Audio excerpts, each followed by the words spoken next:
Paz e graça, espero que vocês estejam todos bem. Hoje eu tive uma oportunidade muito boa. Fiz uma viagem bem rapidinha aqui para o Paraná. Estou até um pouco cansado, mas estamos aqui.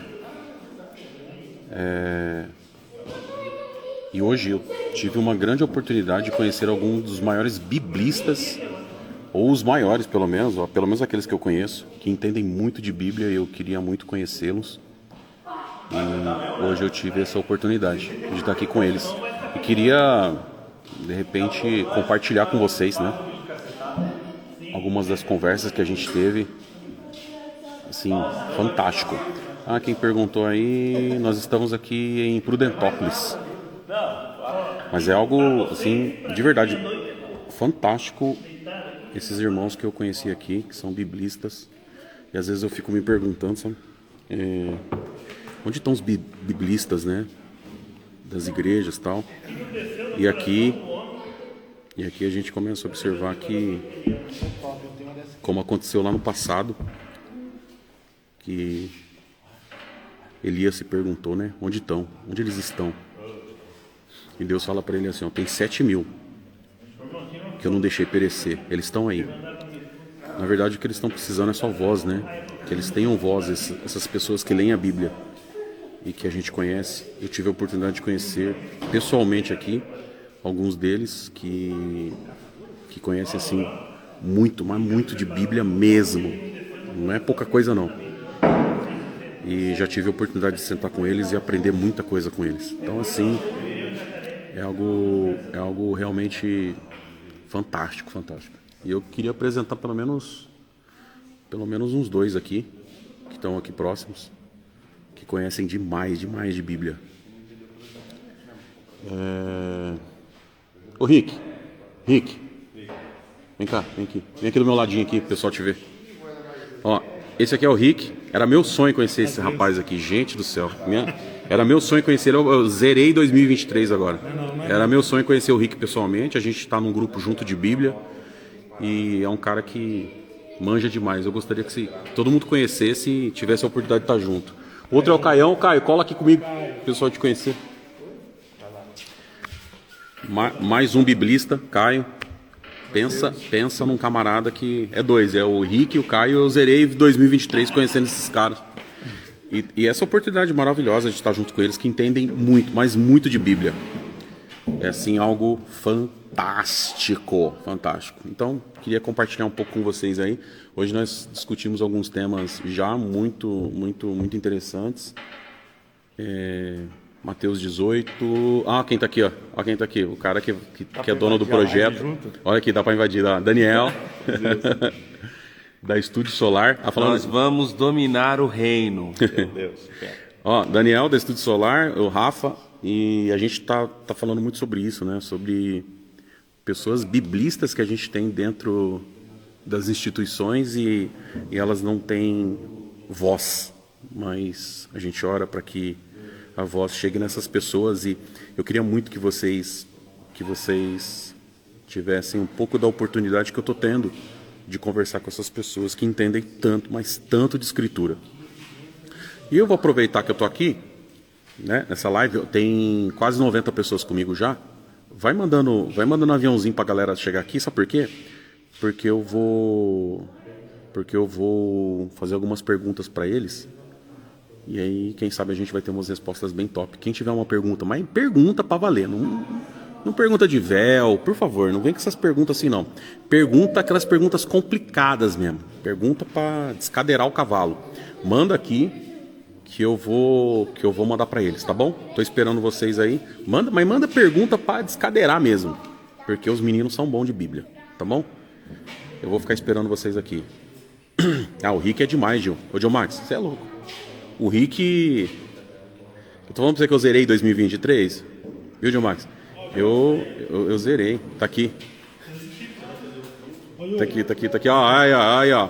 É o Jox, paz Deus. Solta o John Max aí. Oi, John Max, paz Deus. Dá paz pro John Max. Ó o John Max aí, ó. Max é de casa lá. John Max, falar pra você, hein? 3 céu ou 7 céu? Não, as perguntas assim eu mesmo respondo. Pergunta muito... Essas perguntas assim, não. 3 céu, 7 céu. Paulo vai dizer que só tem 3. E como a nossa regra de fé é a Bíblia, não tem como a gente acrescentar outra coisa. Óbvio que alguns dos sábios judeus, alguns rabinos, vão falar dos 7 céus. Mas nós não temos uma base bíblica para falar que são 7. A base que a gente tem é Paulo, Coríntios capítulo 12, que vai falar que ele foi até o 3º céu. Então, base bíblica, 3º céu. 7 céu, alguns rabinos falam, porém, não tem base bíblica, tá bom? Para nós, a gente que usa a base bíblica. Agora, se a gente usasse Midrash, se a gente usasse algumas literaturas judaicas, aí a gente podia usar isso como base, mas Bíblia não. Pré ou pós-tribulação? Essa é pro Rafa. Vem cá, Rafa. Pré ou pós-tribulação? Rick, você é pré ou pós? Eu sou pré. O Rafa é pré-tribulação. Pré também? Caio é pós. Você é o quê?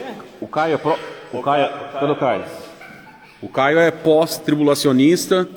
O Rick é pré e o Rafa também é pré. Eu sou meso. Para mim, começa bem no meio dos 7 anos. 3 anos e meio de paz, 3 anos e meio de aflição. E para mim, a grande aflição, a tribulação começa bem no meio desses 3 anos para cumprir. Para mim, tá? O que está escrito lá em 3 de Apocalipse, a partir do verso 7, é lindo, todo mundo já conhece, né? Aquele que tem a chave de Davi, o que abre e ninguém fecha, o que fecha ninguém abre, eu sei as tuas obras, eis que antes de ti pus uma porta aberta, tendo pouca força, guardaste a palavra e não negaste o meu nome, né? Eis que eu farei os da sinagoga de Satanás, o que se diz judeus e não são, que vêm prostrados aos seus pés e adoram, sabe que eu te amo. Como guardaste a palavra da minha paciência, eu também te guardarei da hora da tentação que há de vir sobre todo mundo. Então, para mim é nesse momento. Deus vai guardar o povo dele da hora da tentação que há de vir sobre todo o mundo. Então, por isso eu falo que sou meso, né? Meso é aquele meio, tá bom? É aquele que acredita que bem no meio dos 7 anos acontece o arrebatamento da igreja. Gostaria de saber porque o Senhor disse que todos que vieram antes eram ladrões e salteadores. Havia falsos... o Caio é, o Caio. Pergunta para ele, eu vou jogar essa pro Caio, tá bom? O Márcio, Deus abençoe pela pergunta, Márcio. Gostaria de saber por que o Senhor Jesus disse que todos os que vieram antes dele eram ladrões e salteadores. Havia falsos profetas, então, antes de Jesus? Ladrões e salteadores, Caio? Sim, a forma como... Então. Na verdade, a forma como a liderança, ela, partindo ali, eu digo, no momento de Cristo eram os fariseus, mas antes dos fariseus existiam sim outras lideranças e que eles não conduziam pensando na questão espiritual do povo, mas queriam usufruir da lã das ovelhas. Então, nesse sentido aí, os falsos mestres, falsos pastores, eu interpreto dessa forma, né? Posso estar equivocado. Top. Eu também penso assim, até porque ele não tava falando dos profetas como Isaías, Jeremias, não. Muito pelo contrário. Ele estava falando de pessoas, como está escrito em 23 de Mateus. Provavelmente dessa linhagem de escriba e fariseu, que tinha um legalismo diante da palavra de Deus, que era aquela coisa só externa e não interna. A conversão não acontecia internamente. E essas pessoas acabavam que trazendo essa má influência para aqueles que queriam se achegar ao Criador. E mais do que isso, né? O próprio capítulo 23 de Mateus vai dizer: esses, além de não entrar, impedem os que querem entrar. Provavelmente é desse tipo de pessoa que Jesus estava falando lá, que era esses camaradas que roubava, que salteava. E era não só no sentido de saltear, no sentido de lã de ovelha, como o Caio falou, também. Mas acima disso, né? Tirar e privar você do direito de subir a escada da salvação. Isso aí talvez seja o maior problema de todos. Por que o povo de Deus tem tanto medo da morte? Fica aqui, Canhão. Ô, Rick, vem cá, tem uma pergunta pra você. Gente, tô falando pra vocês que eu zerei 2023 com esses caras. Senta aqui. Ô, Rick, tem uma pessoa que perguntou aqui, né? Por que as pessoas têm tanto medo da morte? Os crentes, né? Bom, a pessoa tem o temor da morte porque não está confiado na salvação, né? Ele não tem certeza da salvação, tem aquele medo de morrer e não está preparado. É o que a gente sempre foi ensinado, tem que estar preparado. Então, isso vem lá da nossa antiga tradição da salvação por obras, né? Então, se hoje as tuas obras não forem boas e você morrer hoje você corre o risco de ir para o inferno. Acho que envolve muito a nossa meritocracia sobre isso e a falta da comunhão, do verdadeiro relacionamento com Deus, o verdadeiro amor não há temor, como diz João. Uau, top. O verdadeiro amor lança fora, né? Lança fora todo o temor. E se há temor, é porque não tem verdadeiro amor. Top, o Rick é professor, isso aí, Jean. E aí, só pegando um gancho do que o Rick falou, a gente tem que tomar muito cuidado com essa coisa. Você já deve ter ouvido em funeral algumas vezes. Olha, esse irmão foi levado porque ele estava preparado, né? Então, por exemplo, você que gosta de fazer churrasco, você amola a sua faca para guardar ou para usar? Então, se está preparado para quê? Para morrer? Óbvio que não. Se Deus prepara alguém, é para ser utilizado.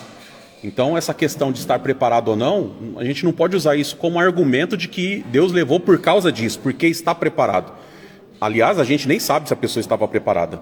A grande questão de um funeral é justamente eu não pregar sobre a pessoa, mas pregar sobre o amor de Cristo para aquela pessoa e para aqueles que estão vivos ali em volta daquela urna. Essa é a grande questão. E talvez por isso, por ser disseminado tanto esse tipo de fala, é que as pessoas acabam ficando com medo da morte, porque ele acha, e nem você que está vendo essa live agora, 150 pessoas, é óbvio que nós também vamos ter essa dificuldade, né, de dizer eu estou preparado. Você que está do outro lado aí, 150 aí e mais a gente aqui. Quem aqui pode dizer eu estou preparado para ir? Então a gente tem muito essa dificuldade. E como foi empregado e solidificado dentro das nossas mentes que você tem que se preparar para esse dia, a gente tenta, né, driblar a nossa mente e dizer, olha, eu tenho que estar o tempo todo preparado. Por isso talvez esse temor. E aí, bem falado pelo Rick, né, a grande questão não é tanto a questão de estar preparado, mas a questão de estar ligado. Aí é ligado no Senhor de alguma forma. Top. Eu vi uma pergunta importante para você responder aqui. Como nós convencemos Deus a falar conosco com voz humana? Tem essa pergunta aí. Nossa, pergunta? É um desejo. Voz humana? Tá. A gente ouve muito essa obra, né? De que Deus falou comigo com voz humana. Ah, agora entendi. E alguém está perguntando como eu convenço Deus a falar comigo com voz humana. Rapaz, agora você colocou uma coisa terrível, hein? Aí eu vou ter que usar um texto da Bíblia que um dos apóstolos disseram, Senhor, olha, tá tudo top, tá lindo, a gente creu, maravilhoso, mas mostra-nos o Pai, é o que nos basta. Se o Senhor mostrar o Pai para nós, pode acontecer o que precisar acontecer. Aí Jesus diz, nossa, há tanto tempo estou convosco, e você pede para mostrar o Pai, Felipe. Quem me vê a mim, vê o Pai. A grande questão é, qual seria o meu interesse de ouvir a voz de Deus? Primeiro, eu suportaria essa voz. Segundo, a gente está ouvindo a voz de Deus através da Bíblia? Essa é a grande questão. Porque se eu não ouço a voz de Deus através da Bíblia, será que não é um passo muito grande para eu dar para tentar ouvir a voz de Deus como uma voz humana? Porque se Deus se manifesta através dos meus sentimentos, dos meus melhores sentimentos, como o perdão, como o amor, como a caridade, a grande questão é, eu já estou conseguindo interpretar esse tipo de voz? Eu já consigo interpretar o tipo de voz de Deus dentro de mim, do ponto de vista de caridade, de amor, de perdão? Eu já consigo isso? Porque que diferença faria, então, eu ouvir a voz humana e não conseguir compreender o que é caridade, compreender o que é perdão? Talvez a proposta, e sim, a proposta da Bíblia é exatamente essa, que a voz de Deus se manifeste em nós e a gente prove que a gente está nele e ele em nós, justamente praticando as coisas que Jesus mandou que a gente praticasse. Por isso Paulo, agora pasme quem fez a pergunta, eu não lembro se é um irmão ou irmão, agora pasme quem fez a pergunta, Paulo vai dizer e entender isso daí, diz, vós sois a minha carta escrita, vocês são a minha voz. Através daquilo que vocês fazem. Através daquilo que vocês fazem é que nós vamos descobrir se realmente Jesus habita dentro de você. Ficou claro? Eu acho que eu me fiz entender, né? Bruno, grande abraço, Bruno. Saudade de você. Agora uma pergunta tem uma pergunta aqui, o que quer dizer co-herdeiros? Tá bom pra você, Caio, para responder? Quero que eu chame o... Co-herdeiros. Vamos lá, co-herdeiros, Caião. Cristo é o eleito. Isaías 42 diz que Cristo é o eleito. E ele, sendo filho, ele é o herdeiro. Se nós somos participantes de Cristo, se nós estamos na pessoa de Cristo, nós somos co-herdeiros com o eleito, com Cristo. Entendeu? Então é nesse sentido. Seria isso? Isso aí, top. Muito bom. Mais pergunta? Deixa eu ver. Vamos lá. Aí você falou, né? Com certeza não suportaria, claro, a voz de Deus, né? Gálatas, capítulo 5, Coríntios, verso 13. Jazer, eu não entendi, mas eu vou pegar aqui para ver. Calma aí.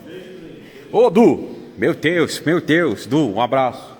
Ó o Rafa aqui, deixa eu mandar o Rafa te fazer uma saudação, Du. Ah, fruto do Espírito. O Du. Meu Deus. Aí teve uma pergunta aqui. Ah, fruto do Espírito, Jazer que fez a pergunta. Quer responder, ô Rafa? Fruto do Espírito? Vem cá. Responde aí, pô. Bom, já que eles estão demorando para responder, eu respondo. Não são frutos do Espírito, né? Mas fruto, no singular, do Espírito, como se fosse uma mexerica. Sabe, mexerica ou poncã, né? Que tem vários gomos e lá dentro um fruto só com vários gomos. Então, fruto do Espírito é isso. Porque não tem como eu ter bondade se eu não tiver caridade. Não tem como eu ter caridade se eu não tiver gozo, se eu não tiver paz. Então, uma coisa tem que complementar a outra. Por isso, fruto do Espírito, e não frutos, não é plural, é fruto. Olha em Gálatas 5 que vocês vão ver lá que é fruto do Espírito. Como explicar Romanos 9 do ponto de vista arminiano? Top, né? Do ponto de vista arminiano vai acontecer o seguinte, lá em Romanos 9 vai dizer, e aqueles a quem Deus peraí, deixa eu pegar o texto. Me dá uma Bíblia aí por gentileza, alguém? Pode ser a gente, aqui tem uma... Aqui eu vou falar uma coisa pra vocês, hein? Aqui eu vou falar uma coisa pra... Aqui tem Bíblia aqui, uma mais top que a outra. Vamos lá, Romanos 9, só pra gente explicar Romanos 9. Aqueles a quem Deus predestinou, esses também chamou. E os que chamou, justificou. E os que justificou, a esses glorificou. Ou seja, pensando de como falar de um arminiano, desculpa, mas ô Jefferson, eu sou arminiano e como que eu defendo isso? Eu defendo a presciência de Deus. Ou seja, ele vê as suas obras, ele vê o que você está fazendo, o reconhecimento do Salvador, que é o mais importante de tudo, né? É você reconhecer Jesus como seu Salvador, e não tem essa coisa de, pelo menos no meu ponto de vista, tá bom? Não tem essa coisa de você ter um bonitinho para Deus. Ah, esse aqui eu escolhi desde que ele nasceu, porque ele é mais bonito do que aquele. Não, Deus e Jesus seriam injustos. E Deus é justo.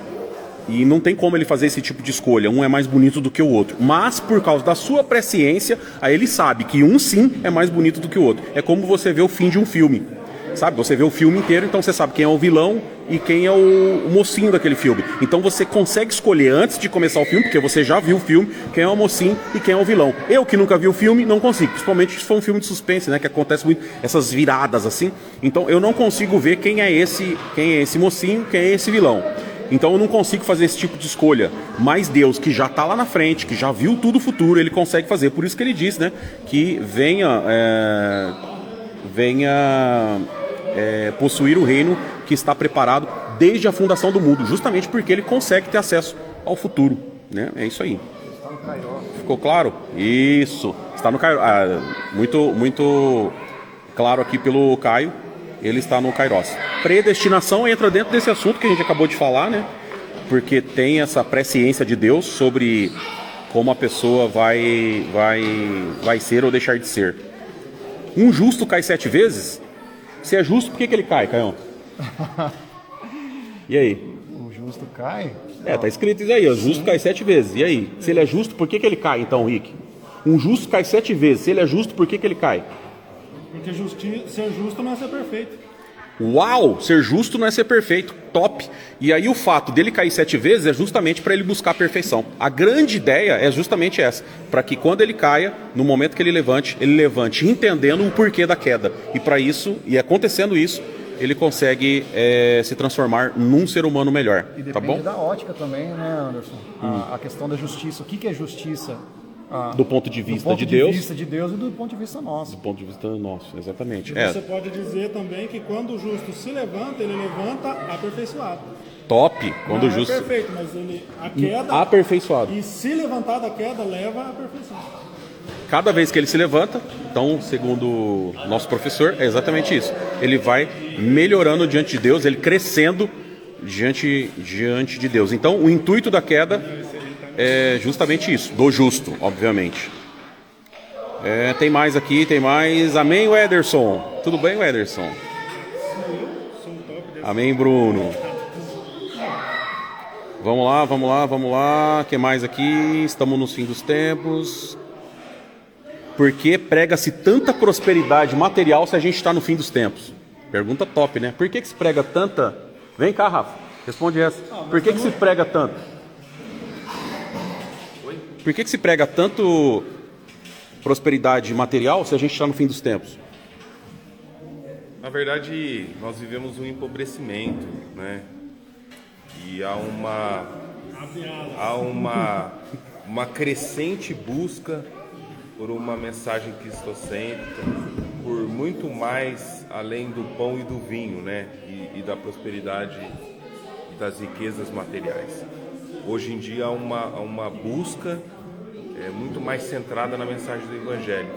E não estranhe se daqui para frente a gente começar a ver com mais frequência esse tipo de mensagem. Porque a mensagem da prosperidade material, ela não sustenta a alma, é promessa em cima de promessa. E muitas vezes o fracasso na fé ocorre por não alcançar essas promessas, né? E por não entender que elas se cumprem no tempo de Deus, né? No propósito de Deus. E por isso, alguns lugares, não são todos, mas alguns lugares ainda insistem no velho modelo, no velho modelo pão e vinho, né? Que quando você não tem uma mensagem, uma porta satisfaz, um pão satisfaz, um vinho satisfaz. E infelizmente essa é a realidade de muitos lugares. Mas vai mudar. Nós somos parte da mudança. Amém. Amém. E só para não complementar, mas talvez agregar um pouco da informação, talvez essa grande questão do que está acontecendo agora da teologia da prosperidade, nada mais é do que se cumprir Eclesiástico. O que já foi, o que advir também já foi, Deus pede conta do que passou. O modelo ele se repete porque em Roma acontecia isso, né? Para eu ter o povo na minha mão, o imperador romano dava para ele, dava pão e dava diversão. E talvez, será que essas pregações não seriam o pão e a diversão de que tanto o ser humano busca?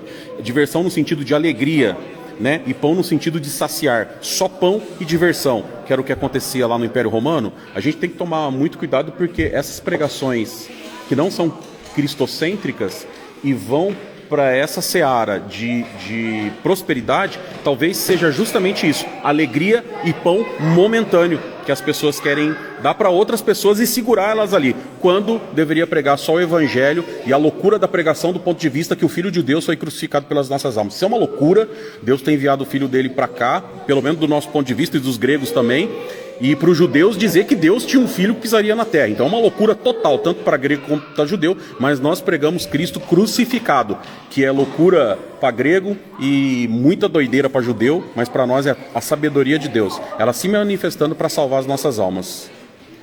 Bora que tem mais, já começa aí, né? A gente tem um café com Bíblia aqui, o Rafa vai começar, mas antes eu vou responder mais uma pergunta. Teremos um corpo glorificado? Teremos um corpo glorificado? Teremos um corpo glorificado? Teremos um corpo glorificado. É isso aí. Incorruptível. E tangível. E tangível. Tangível. Explica o Detalhes tangível. do corpo. Tangível é um corpo onde eu posso, tô tocando aqui o Anderson. Não vai ser um corpo só espiritual, tipo um Gasparzinho, o espírito. É porque a gente sabe que tem denominações que acreditam dessa forma. Mas não. Cristo, após ressuscitado, ele sentou, ele comeu com os seus discípulos. E na semelhança do seu corpo, da sua ressurreição, assim seremos nós. A Bíblia diz isso, né? Uau! Porque é bom estar professor, galera. Quase 200 pessoas com a gente, foi bom estar com vocês. Depois eu vou abrir mais uma live aqui para vocês verem alguns esclarecimentos do Rafa. Tem mais alguém? Fala aí. Mas ele está assistindo a live e mandou aqui no meu particular. Manda aí. Sobre a equação do livro de Isaías, que tem 66 capítulos, e a Bíblia, que tem 66 livros. Ouvi um áudio, mas a continuação da explicação. Aquela parte que você fala de Isaías 66, com a Bíblia 66 livros que sobrepostos dão 66 capítulos de Isaías. Na verdade, cada capítulo de Isaías quando a gente traz a luz da Bíblia, nós conseguimos enxergar cada livro da Bíblia e a proposta de cada livro da Bíblia. Por exemplo, aí eu vou dar um exemplo aqui, se você pegar o último capítulo de Isaías, por exemplo, tá? Vamos a partir do 40.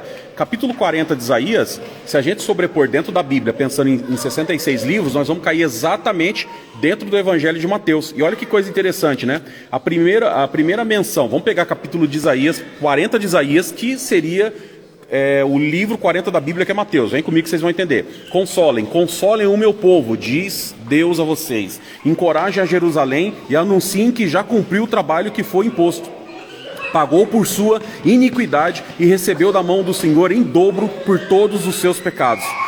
Voz do que clama no deserto, voz do que clama no deserto, preparai o caminho do Senhor. Então, qual que era a voz que clamava no deserto, que é a ênfase de Mateus? Qual que é essa voz que clama no deserto, que vem trazer o perdão? Aliás, Yohanan, que é João, significa Deus perdoa. Por isso que ele traz o batismo. O próprio nome dele já é uma pregação. Deus perdoa. Vem para cá que Deus vai te perdoar. Então, capítulo 3, né? Fala João Batista, exatamente. Ele vai falar ao começo, eu falei capítulo 1, mas é Mateus, né? O livro de Mateus em si remete ao capítulo 40 de Isaías. E se a gente pegar o último livro da Bíblia, é Apocalipse. E Apocalipse, a Bíblia tem 66 livros, então Apocalipse é o capítulo 66 de Isaías. Lembra que eu estou sobrepondo, tá bom? Olha, agora vem para cá e olha que top, capítulo 66 de Isaías, veja se tem alguma semelhança com o livro de Apocalipse. Assim diz o Senhor: o céu é o meu trono, a terra é um estrado para os meus pés. Que espécie de casa vocês estão edificando? E este é o lugar do meu descanso? Não foram as minhas mãos que fizeram todas as coisas, e por isso vieram a existir. Pergunta ao Senhor: a este eu estimo, ao humilde, ao contrito de espírito, ao que treme diante do Senhor. Quando a gente vai lá para o Apocalipse, é exatamente esse tipo de povo que ele vai salvar. É aquele povo que é simples, o povo que é humilde. Mas eu vou trazer aqui para o fim, para vocês verem uma coisa que me chama muita a atenção. Porque o verso 7 de Isaías 66 vai dizer sobre o trabalho de parto, que remete a 12 de Apocalipse. Mas agora vem que tem uma coisa muito terrível, que eu, pelo menos para mim. Olha o que está escrito aqui. Olha que lindo isso aqui. Quando vocês... verso 13. Assim como uma mãe consola o seu filho, também eu vos consolarei. Lembra, tirarei dos seus olhos toda lágrima. Em Jerusalém vocês serão consolados. É a nova Jerusalém, 21 de Apocalipse. É lá que vocês serão consolados. Olha que lindo. Quando vocês virem a nova Jerusalém, o seu coração se regozijará e vocês florescerão como a relva. A mão do Senhor estará contra os seus servos. Lembra Apocalipse 19, que a mão de Deus vai pesar contra Satanás? Olha que coisa aqui. Vejam, o Senhor vem como um fogo, com os seus carros. São como, olha, vejam, ele vem para quê? Para buscar a sua igreja. Agora, para encerrar aqui, verso 22, veja se tem alguma coisa semelhante com Apocalipse. Assim como os novos céus e a nova terra que vou criar serão duradouros diante de mim, declara o Senhor, assim serão duradouros os descendentes de vocês no meu nome. Agora pega essa: de uma lua nova até a outra, de um sábado até o outro, de toda a humanidade virá e se inclinará, para cumprir o que está escrito em Apocalipse 21, que todos os reis da terra se inclinarão diante da nova Jerusalém. Agora vem comigo que é forte. Mas o povo sairão e verão os cadáveres daqueles que se rebelaram contra mim, porque serão como vermes, desde que não morrerão mais, e o seu fogo nunca se apagará, e causarão repugnância a toda a humanidade. Salva, dá um glória, Maranata. É isso aí, 200 pessoas, beijo no coração. A gente vai começar aqui o nosso Café com Bíblia, viu? Amo vocês, Deus abençoe por tudo. Vou deixar esse pedacinho salvo pelo menos uns 2 dias, tá? Fiquem com Deus. Abraço grande.